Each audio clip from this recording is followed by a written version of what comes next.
Psychosis has done. Ladies and gentlemen, welcome back to Turner Podcasting System on indiequebec.com.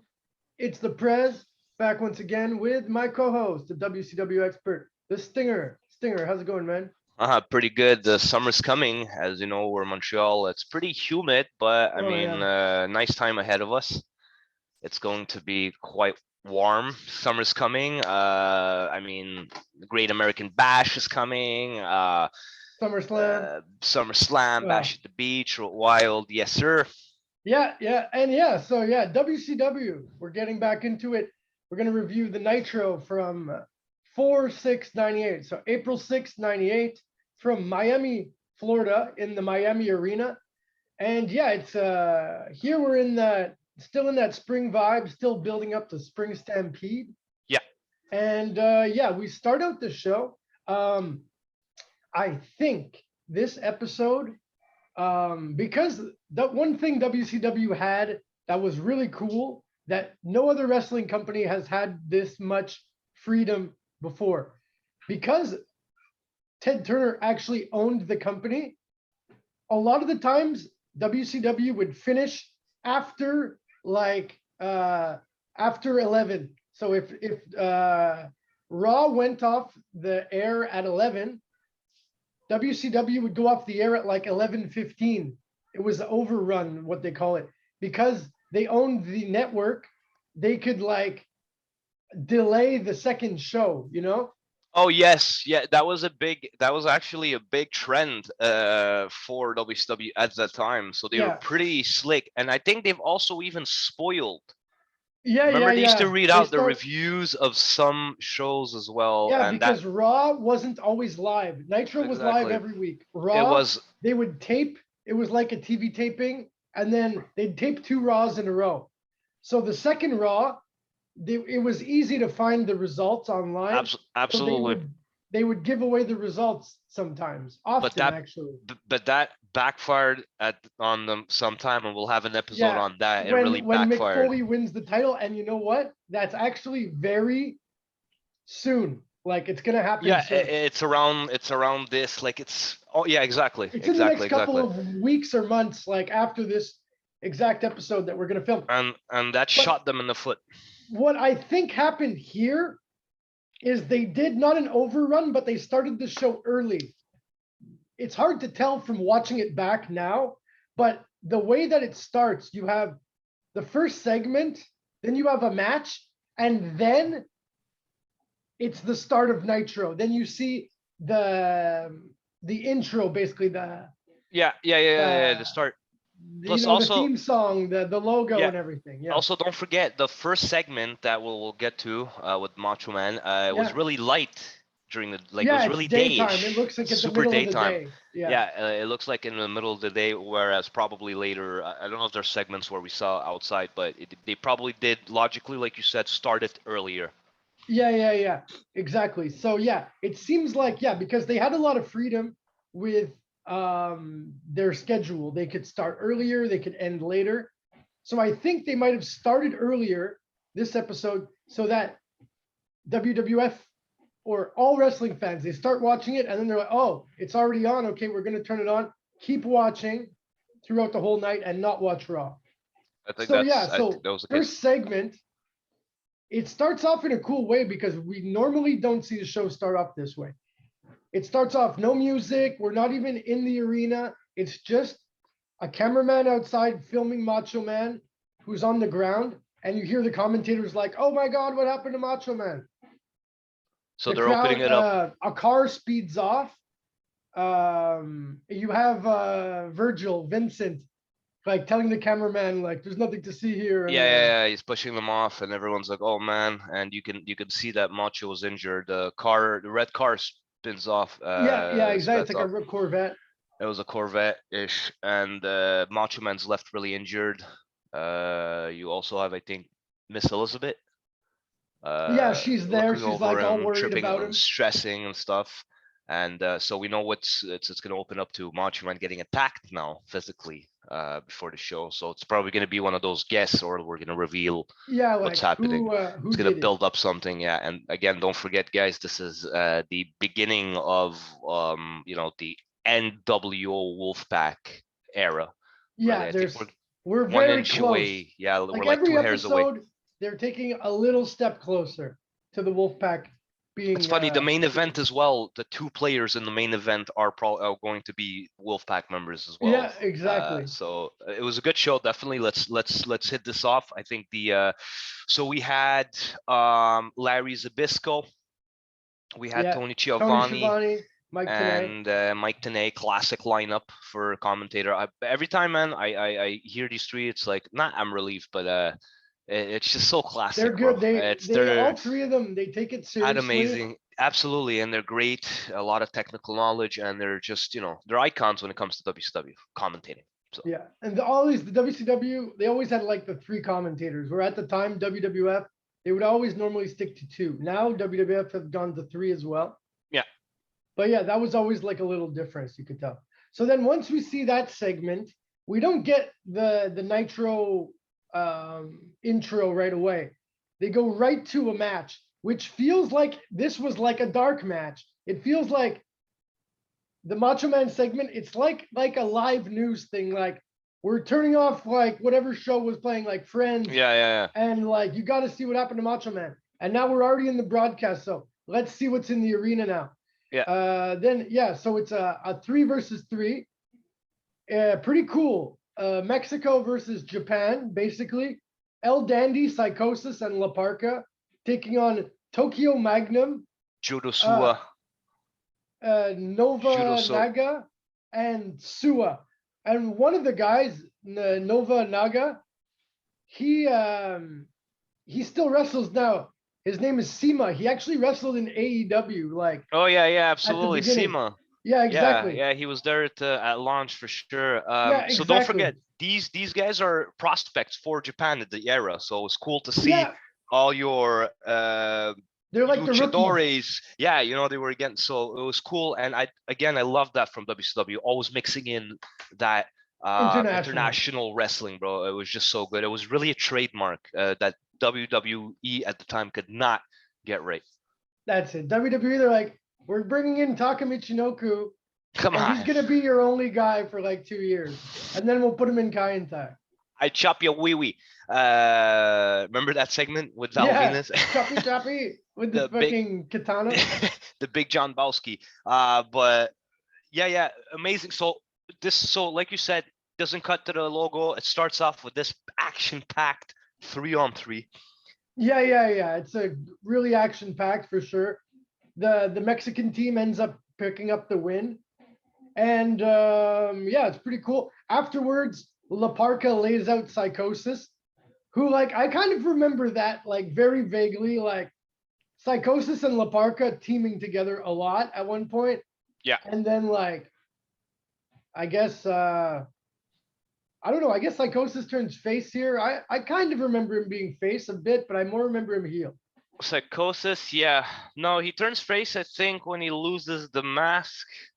Oh, yeah. He loses the mask, so everyone starts liking him and stuff like that. But he did team a lot with La Parca, and they'd be cool because when Psychosis would wear his white and black attire, they looked match good together with La Parca. You know, if he wasn't wearing purple or yellow or red, he had really flashy. So, I remember teaming them up a lot and seeing them on Nitro a lot.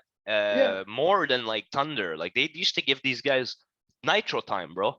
To be on Nitro was like, it was good. You're guaranteed, being showcased. It's great exposure. You're on Nitro. Exposure. You there you go. Amazing, bro. That. So right after the win, we jump back on Randy Savage. Still, we have no idea who hit them. Liz is all worried. MTs are still checking them out in the ambulance or whatever. Then we jump to a great match, man. Another great match. Always a pleasure to see. Here, then officially we get like the Nitro beginning. Yes. So like, now this it starts. Feels like, oh wow, okay, everything that happened before we weren't supposed to see, really, kind of thing. It was a televised dark match. It's very contradictory, but super chill. So we jumped there first. So then we get our first match, a great match, 2 classic WCW competitors, Booker T versus Disco Inferno. Bro, Booker T was just amazing. Like I don't think he's underrated because he is a legend, but man, was he amazing. Like I love this move. I remember him when I was young. I was like, oh, Booker T did those karate looking, martial art type I moves, think bro. as even as a mid-carder here, he did cooler moves than he did when he became like a main eventer. Yeah, because I think he got heavier. He was slimmer. If you realize he was more lean, Booker T. Yeah. So, bro, he was tall, lean, and big still, but he was lean, so he can move like a cruiserweight a bit. Yeah. He Sure. come off Then the he got top bigger. rope. Yeah, definitely. When he came to WWE, even the end of WCW, he was pretty built. He was around he got 210, bulkier 215. for sure. He got big. Here he'd probably weigh maybe 195 max. So moving around, and Booker, he was really always explosive, bro. And awesomely athletic. Yeah, we'll be honest. I'm surprised because look, they were most of the time in the South, so there was a lot of racism, going on, as you know. It's a touchy subject, but they always cheered him, man. They always cheered Booker. Booker T got a great He's reaction. hard. Always the fans They love doing that, the room. and Booker, bro, amazing African American champion and like a pioneer, I'd say, in wrestling, because not only did he held multiple WCW titles, and he was also a champion, King of the Ring winner as well, bro, WWE. So he amassed a lot of fame, bro, Booker T. Oh, for sure. Yeah, he had a great career, man. Hall And of Famer, for sure. loved them in WCW. His 110th Thug Harlem Heat gimmick was just classic, bro. He was just a all-around great wrestler. So same with Disco. They gave him a lot of Nitro time. Oh yeah, Disco. Well. Wrestling wise, not only on the mic later on, but at the beginning of Nitro when they launched Nitro, Disco was one of those guys that they signed to bulk up the roster, including also Chris Benoit, Sabu for like a month he lasted, Mr. JL who was Jerry Lynn, Eddie Guerrero. They signed a bunch of guys at that time to boost up the roster, just to add more guys. And he stuck around. He stuck around, bro, all the way to the end. So Disco, to be honest, he's a Disco, WCW bro. legend in my opinion. He is WCW homebrewed. I mean, yeah, man. So starting out that match was just amazing. Both of them are great wrestlers. Very flashy Booker. Hits him with the 100 slapjack, 110 street slam, and then gets him with the scissor kick for the win. I mean, we've been seeing Booker on and off with Chris Benoit, like amazing matches, no matter who you put him with. But again, his opponents are almost great. So Disco, Benoit, later on, you're going to have, I think, Bret Hart or... Yeah, he ends up fighting Bret Hart. Which is amazing, bro. Great wrestlers. We've seen him against Eddie Guerrero a couple weeks ago. Jericho at some point. I almost enjoy this era of Booker T, maybe the most. Like even more than his main event era. His main event era was good, but he's always fighting like Scott Steiner, who was like really slow. Yeah. It's cool. He's really. But he always led the match. He was the one that always led the match, and you could tell in all his matches, he's the one that leads it, right? So, because he's so flashy and just explosive. So we jumped to the Nitro girls, bro. Now I'm starting to get bored. But as a young guy seeing this, I'm like, oh, cheerleaders, But like now, like because I think you see them about 5 times. Yeah, they're relying heavily on the Nitro girls at this time, and it's normal. They're putting out the cheerleader segment type-ish things, and and fine, they weren't using as many women as WWE was at the time. But like WWE would use their women in like sometimes like weird roles just to get them out there too. Like a lot provocative of times, like, segments, and Sunny would just be like, she's the special ring announcer, and like she's not even a good ring announcer. It's just to get her out there. Remember that? Yeah, I remember. Often I remember for her. The light heavyweights or the midgets. She would. It was just to attract more male. Just to get the eyes on her. Yeah. No, they were getting great ratings. I'm sure. The Nitro girls, they were part of wrestling. They were. I remember having some WCW cards at the time, and they made Nitro girls like the Nitro. They were all over the place. They were all over the place. They were part of the show, and WCW came up with a cheerleading gig. So Yeah, like in Definitely the part of the show. magazines, they would put like posters of them. It was different. I mean, we haven't ever seen it we've never seen a company redo cheerleaders. Yeah, besides football and which is Yeah. super And good we old. also, I don't know if you've noticed, but the WCW mascot is still present here at this time. Wildcat Yes, Willie. But he just yes. stands like near the entrance and basically does nothing. That's it. But bro, he probably get paid real For good to sure. just do whatever the Oh fuck he yeah. wanted, just standing there. Because he used to come out, and now he's just at the entrance, like, hey, Yeah, for exactly. the. He's just an afterthought. They're like, we're not gonna fire you, but They're like you're like, not dude, really here. important They're anymore. like, you can sit on the stool, bro. You'll get paid 80K for this. Like 80K, Just bro. like wave at maybe he's there like I don't know when kids are getting into the arena or I don't know. But it's a mascot and cheerleaders, they're going for like a Yeah, sports-ish big time. presentation, And Nitro was huge because of that, bro, for sure. That's what they're trying to And like. it's Come on, bro. different. It's like It watching was different. football. It's like watching football or baseball. Baseball didn't have cheerleaders, more football where you had a mascot come in and so good stuff. Yeah, very Honestly, we were still in footballish amazing presentation. Yeah. era. We're still in the amazing era. Then we get a nice little video package on the NWO dissension, how Yeah, a Hogan, little Kevin recap Nash work as together against Piper, and so they're setting that up and the Giant, but they're gonna fall out. There's gonna be a falling out. You could feel it, right? yeah, they're building up to this bat match with Hogan and Nash against Piper and the Giant at Spring Stampede.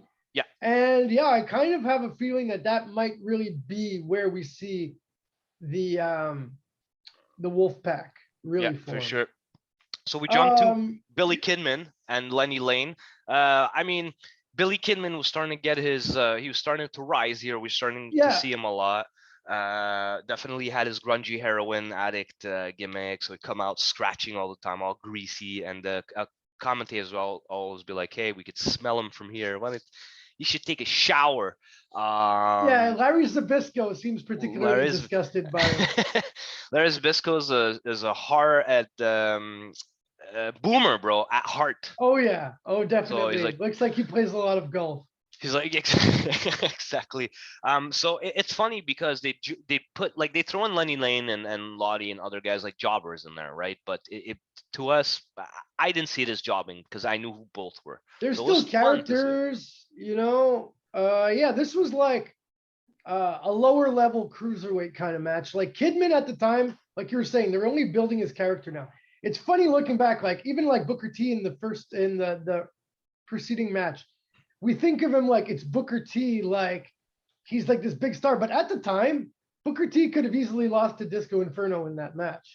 Big time, big time. You But I know, think for sure like because he Disco was a wasn't. pretty big star too. They were pretty much on equal grounds at that time. It's true. It's true. The only reason we say that is because now we're in 2022. We Yeah, saw what Booker we remember accomplished, and everything. Yeah. absolutely. So yeah, But at yeah, that time, Kidman, we're starting to see him develop a bit. He's using a bit of high flying. He wins with the shooting star press, which gets a big reaction. But yeah, like throughout his time in this character, Kidman develops a following. Like he gets very popular. Then he's gonna eventually switch to the white tank top, and then like he becomes one of the most popular characters on the show. And it's very organic. It's really the crowd that gets behind Kidman. yeah, they He's loved him not from really the. overly pushed. He's just No, like not at all. But he got the pop always, and the recognition too. And yeah, I remember seeing Kidman all over. Like I knew Flock, I knew about the Flock when I played WCW Thunder, and I knew who Kidman was yeah, already. yeah. So and I didn't even follow Nitro like I would now because of cable and etc. Whatnot. It was hard to get TNT at that time. Yeah. But I knew already of Kidman, so you are right. It was organic for sure. He was just a built star from WCW, and people liked him. He had the look, the moves. So, uh, great stuff. Gets a win. 7-year itch. Northern Lights. Dangerous move, man. Oh Kid yeah, had balls to definitely. do that for sure. Very tough move to pull off. Like you could break your neck. I think he hurt himself at some point doing it later on. Yeah. Um, so now we jump to Gene doing the WCW hotline. It was $1.68 per minute. Damn, That's bro, that was nuts. expensive. In 1998, holy man, that's super, bro. That'd That's be like five like, I bucks don't a know, minute now. $3 a Yeah, like dollar $4 a today. minute now. Like that's crazy, bro. Then we get JJ Dillon Yeah, and he or interviews JJ Dillon, who like James he Dillon. looks like from the 70s. He looks like from a different era. Yo, Prez, he is from different era. He is from the 70s. He was playing golf too, bro, and fishing. Oh yeah. Oh yeah. Definitely, bro, with all his buddies. But comes Remembering out. being in the war almost, Oh like my God, yes. no, like he definitely sticks out, I find, when he comes out. He looks like a principal of a school, some administrator. Yeah, he's gonna suspend you, bro, for playing inappropriate music at lunchtime. But Well, which is like he pulls off that authority role well. very well, So because when they sound out Ric Flair and Roddy Piper, you laugh, you're like they're the legends. But that guy was really administration. So yeah, it's like shit. This guy really does look like he works for like the company. He looks like he puts in his 40 hours in some office, you know? that's it. So he brings them out. They talk about the Randy Savage situation, and it's so funny how the commentators are all super concerned now about they want to draw the conclusion of what the fuck is going on and who attacked Macho Man outside. We clearly know and have a hunch who must have done it, right? NWO. Exactly. So we jumped to this was pretty random, but I liked it. It was fun. This I was actually very tired watching. Like it was really late. It was like 2:30 a.m. and I Yeah. still watched it because it was entertaining. Conan, who is obviously with the NWO, comes out with Vincent Yeah. to face Norman Smiley. Screaming Norman, by the way, guys, is what my daughter is sometimes when she's mad. She yells exactly like Norman Smiley, hardcore champion for sure. Great match. Honestly, super technical, and it's funny. Norman Smiley is very underrated, bro. Oh He yeah. he And you had a know what? submission style, freestyle style as well. He could I be a high think flyer. I think they signed him honestly thinking he would only be like a guy who would be on Saturday night. He was like probably really one of the most filler guys that they signed.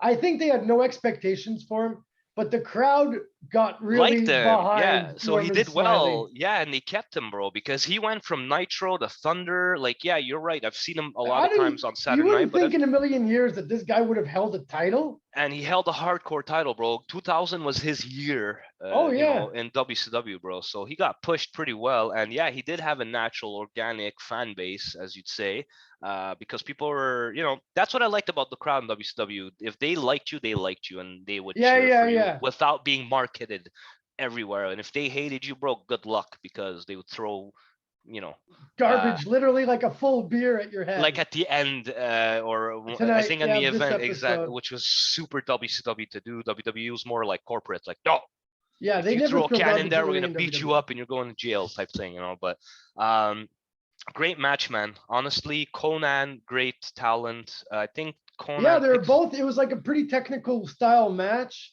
I gave Conan the edge probably because I knew he was gonna win because he was an NWO.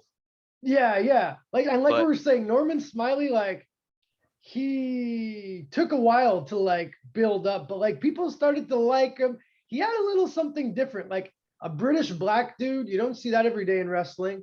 yeah, And he was technical. He had a different style a bit, you know? yeah, and it was funny. He looked like a real like he did wrestling, like he did Yeah, Greco-Roman, yeah. so you could Like he tell he looked did like a submissions. legit wrestler when he got in the ring there for sure. Fun fact: Norman Smiley trained with a lot of classic MMA fighters like Don Fry, Ken Wow. Shamrock, Dan Severn, all that generation of MMA, the early ones. So you can tell, bro, that he was an actual real wrestler. Credible. He had some He was credibility. credible. He had great submission locks, bro.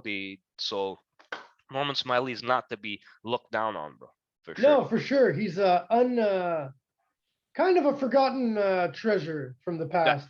Yeah. absolutely. So now we jump back to the EMTs looking at Savage, putting him on a stretcher into the ambulance. So they're really hyping that who Yeah. attacked Savage, like you said, like a TV show, like a Yeah, it's like live the TV show, storyline headlining the that we get news, throughout breaking the. news and shit like that. So which is cool. I like that a lot from Nitro. Then we jump to the Nitro girls again, which is natural. I mean, it's like football. It's like the football of wrestling, bro. They had that big Yeah. platform. That's what they were doing. Big platform. So they're pulling it off. We jump to a next match, which I loved, by the way. It was super entertaining. Yeah, this is probably like maybe the end of hour 1 or something. It feels kind of like a main event of this.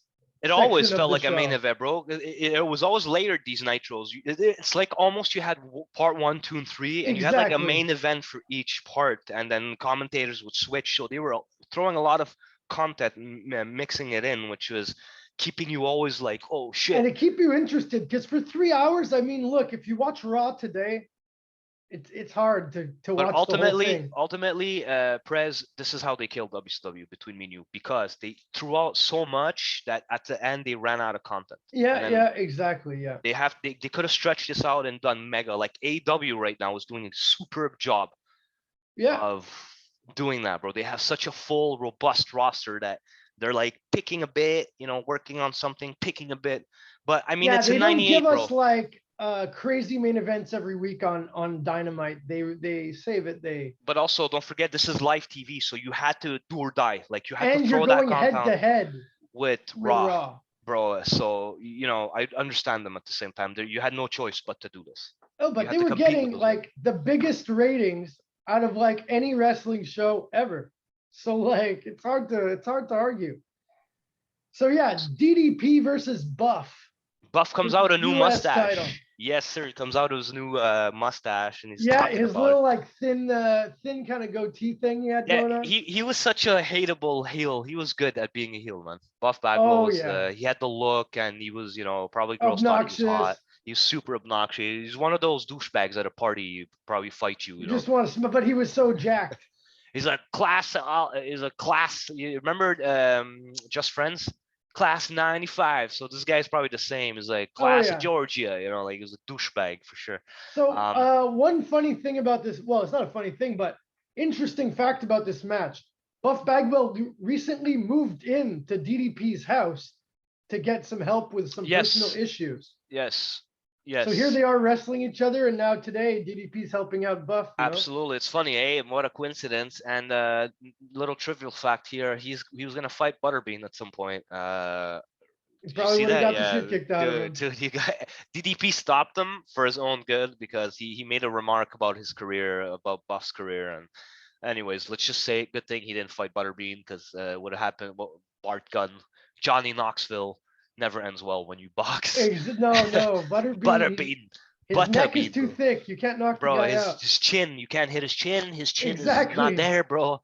And he is 300 and something pounds, 400 pounds, bro. And a right hook, you're not coming up from that. You're not getting up. So entertaining fight. Honestly, DDP no sells a lot, if you realize, of the moves, and that's how they were building him. He's just kind of like, fuck it. Yeah, which I mean, bro, they're building DDP. I think not too long after this, he becomes heavyweight champion. He becomes a champion in '99, I think, right? World champ, yeah. World champ. As a heel, which was a bad move. Yeah, definitely, man. Like we loved him as a babyface. They should have cashed in, made him world champion as a babyface. He would have been way more even over for sure. But so yeah, it ends with a count out. When Raven kind of like, because Raven has DDP's U.S. title, and he's like, come get it, come get it. DDP, and DDP is hot-headed, so he follows him, count out. As you know, Buff Bagwell's being douchebaggy. He's like, I won. Give me the title. As you know, it's general rule. You cannot give the title or lose it. Yeah, the title doesn't change hands on a count out or DQ. So Buff gets mad, gives DDP enough time to come in, give him the diamond kata. And obviously, whether it was count out or not, DDP would have cut the diamond off his neck. For sure. You got to see a diamond cutter on the show. And DDP, he's always a thorn in the side of the NWO. He was one of the coolest characters for sure on the show. He was Team WCW, bro. So, yeah, Team WCW. And I can't wait to see that Raven DDP match at the pay-per-view. That should be really good. Yeah. So then we get the NWO comes out for a promo. Basically, classic NWO style promo. They're all in the ring. Hogan says the NWO is fine. He's basically like trying to always like downplay the issues that are happening within the NWO. Yeah. He's always saying, well, I'm still like definitely the leader and everything. But they say in this promo at some point that the Macho Man is out of the NWO. So officially, Macho Man no longer in the NWO. Yeah. So yeah, exactly. So Hogan was always a little coward. He's like, "There's no problem, but I'm the man." He's like, "We're all good here. I'm the man." And then he sneaks in the Macho Man is no longer. So you know already now Macho Man is done deal with the NWO. Yeah. And then sets up the Nash and then Hogan and all that quarrel. So brother, we heard brother about 20 times in this promo. Yeah. Brother. Then we jump to a quick match. I was surprised at how fast this went. Well, not really. So we're jumping to Goldberg, who wrestled Hammer, Van Hammer. And Yeah, bro, Van Hammer, we saw him a lot. We even see him at the end with end of WCW. We saw him a lot with You know what's insane? Van Hammer was one of the longest employed wrestlers in WCW. He was hired in like 1991 and he was there till the end of the company.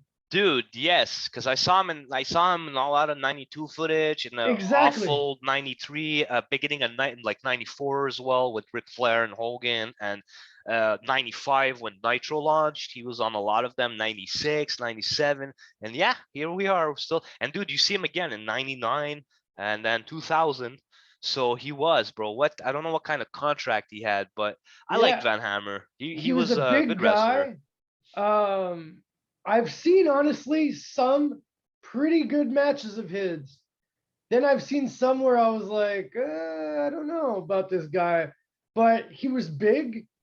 He was in shape. He had a gimmick. He can change gimmicks all the time. He can mold to whatever was popular at the time. So he was with the Flock at this in this era, which he pulled off with his stringy blonde hair, Sid Vicious style, Sid Justice style. He had that Sid Justice hair as well.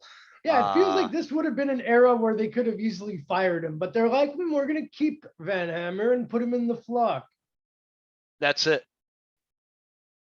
Like almost what the Flock was like, really like kind of like for the reject guys like him and especially the guy with the eye patch there who was in the American Males. Why is his name escaping me now? Riggs? Bagwell's old partner, Riggs, exactly. Scotty Riggs? It's like these guys that they had for in WCW for a while. They didn't know what really. They're like, hey, let's just make it. But they pulled it off. Flock was cool. I remember Flock was '98, and that was a good way to put them all together and probably give them exposure because they're like, hey, you guys have been working here for long or whatever, or we promise that will give you some exposure somehow. And here it goes. Yeah, that's it.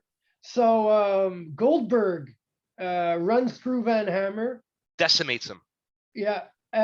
We've been seeing Goldberg go a lot against the Flock members. I guess this is the part of the streak where it's like he's running through the Flock, you know? And I remember that. So Goldberg, and eventually we're gonna see Goldberg take on Saturn because we've seen like they're having like some issues. Yeah, Saturn is the tough guy though because he's crazy. He's won all his matches up till now. He looks like a machine. He's in great shape. He looks like he looks like a guy you don't want to fight or wrestle. So he was pretty much. They put him on the same level as Goldberg, like in.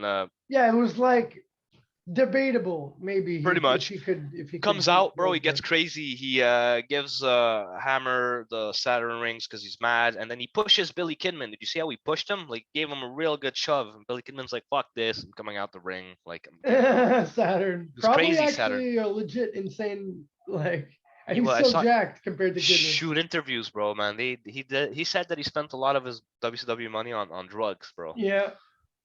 Sad story, Saturn. Definitely. So we jump to another entertaining fight right after. So we got Ultimo